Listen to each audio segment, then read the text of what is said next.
Today I have with me the Lafeeca DJ Kettle.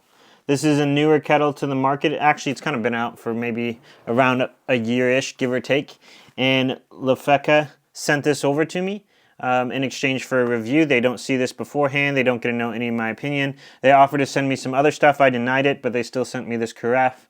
Anyway, this carafe is 40 bucks, so if you want something to keep your drink hot, this does work pretty well, and it does look pretty cool, but we're not talking about that too much today. We're talking about their DJ Kettle, and I think what makes this interesting is there are a lot of kettles out there in the world to buy for coffee nowadays, and a lot of them are honestly pretty good. We have some of them that range all the way up to $250, being the Stag EKG Studio Pro, I think is the name of it, and everywhere all the way in between down to the Flare one that I think is 60 bucks.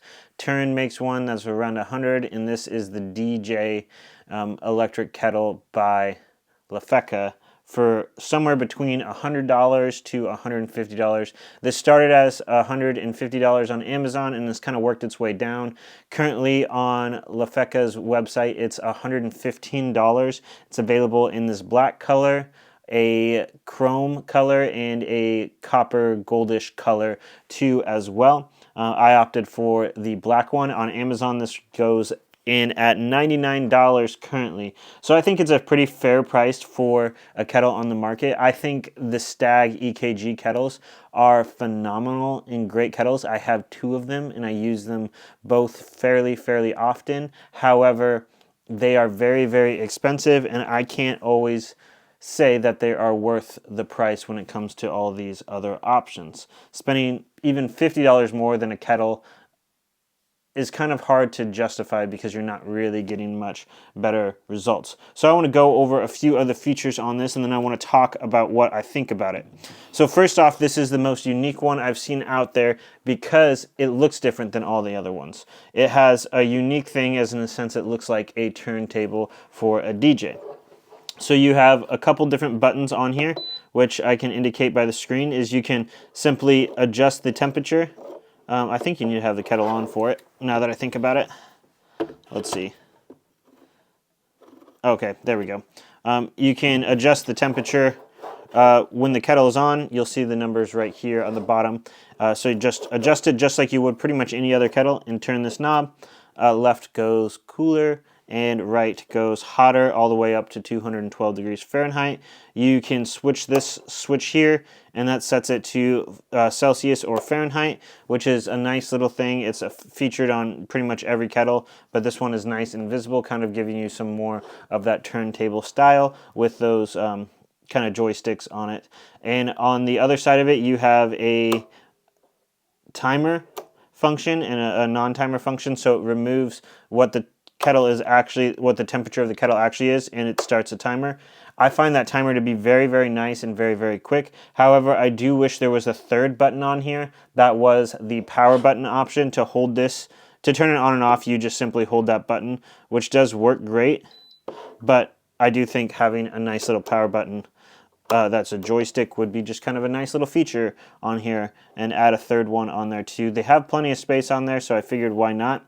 They have this nice little turntable needle that goes back and forth between quick and hold, so just a quick boil, or you can hold it and it will hold it for 60 minutes on whatever temperature you set it at. So this is a pretty standard kettle when it comes to the features that are on it. It just looks quite a bit different. Now, before we jump in too much, if you could please like and subscribe, that really helps me produce more content as a YouTuber, and also allows me to review different products that get sent to me. YouTube is an expensive thing. It takes a lot of work and a lot of effort to make these videos, but it also can be very expensive. If you expect me to go out and buy products, I can't do that without having income from YouTube. I mean, I could, but like I have other expenses that I need to do as simply just running a household and having a family. We have bills and stuff we need to pay. So whatever I make from YouTube, I mostly put back into YouTube, allowing me to buy cameras, microphones, equipment, and products for you guys to enjoy as I review them. So like and subscribe, that helps me out. If you're looking at buying this, use the link below. I'll make some slight commission at no extra charge to you. And lastly, my reviews are always going to be honest. And if they're not honest, I will let you know if somebody's paying me to say something. If I get a paid sponsorship for a brand, it's going to say it's a paid sponsorship from a brand. I'm not trying to hide anything, and I'm not trying to fool anybody on this, and I don't get any benefit from it as well. So if you buy this kettle, that's completely up to you. But anyways, I love this kettle because it is unique and it is different. There are a couple things I don't like about it, but I want to get into the build quality of it. You got some kind of like rubber texture or leather. It's a leather texture on the side of it, which kind of gives a nice premium feel with the logo also on the side, and then also like the logo there on the back too. So they got that stamped on a couple times, but not anywhere on this whole board except for right under the heating pad there. The kettle is well balanced. The handle feels good. The lid feels great. The handle could be a little bit smaller in diameter than what it is. It's just a little hard to get a good grip on. The spout pours well. It fills up super easy. The lid comes off super easy and works super well. There's really not much to complain about when it comes to this kettle in terms of build, quality, and feel of it. I think it's definitely in that $100 price point range, and I think I would recommend it at $100. For $150, it's starting to get a little bit more dicey because you're getting more into the Stag EKG area with that. Now here's the biggest pro and the biggest con of this kettle, is its design. This kettle takes up an absurd amount of space when it comes to having a kettle on your countertop. In other words, basically I have kettles that are basically the width of the kettle itself, but you have all of this extra width for the turntable, which is probably like 4 to 5 inches or so, maybe 6 inches, I don't know. I'm bad at math, but this is a very wide kettle for what it needs to be, and all that width comes from just having these extra switches and this extra styling on it, which when you're limited to space in your kitchen or on your coffee bar, that can be a problem. However, if you want a cool looking setup and a head turning setup, I think this kettle is one of the best looking ones out there. Unless you're going for one with wooden accents, I think these little dials just make it kind of a little different and pretty neat.